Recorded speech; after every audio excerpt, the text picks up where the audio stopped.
اور وجعلنی من ورثۃ جنت النعیم، اللہ جنت کے وارثوں میں مجھے بنا دے۔ دیکھیں یہاں کوئی بھی یہ نہیں کہ مجھے جنت میں بھیج دے، بلکہ بہت سارے لوگ جنت میں جائیں گے تو مجھے بھی ان لوگوں میں شامل کر۔ تو یہ سب تواضع کے الفاظ ہیں۔ اور میرے والد کی مغفرت کر دے، وہ گمراہ ہے۔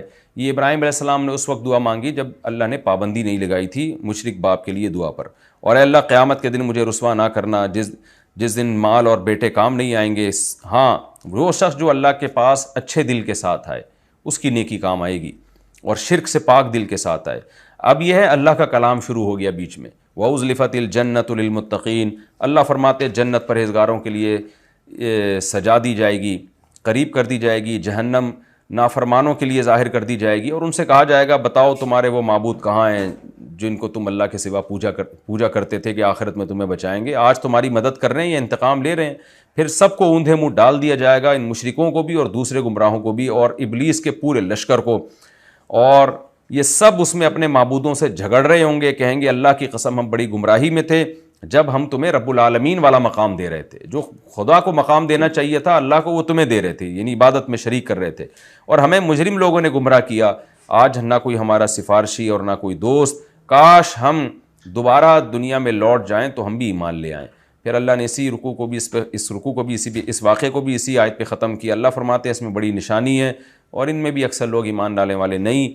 وَإِنَّ رَبَّكَ لَهُوَ الْعَزِيزُ الرَّحِيمُ، اور واقعی تیرا رب زبردست غالب اور رحمت والا۔ یہ رکوع ہمارا کمپلیٹ ہو گیا۔ اگلے ایپیسوڈ میں انشاءاللہ میں سورہ شعراء کا رکوع نمبر 6 اور 19ویں پارے کا رکوع نمبر 10 شروع کروں گا۔ اللہ تعالیٰ سمجھنے کی عمل کی توفیق عطا فرمائے۔ وَمَا عَلَيْنَا إِلَّا الْبَلَاغُ۔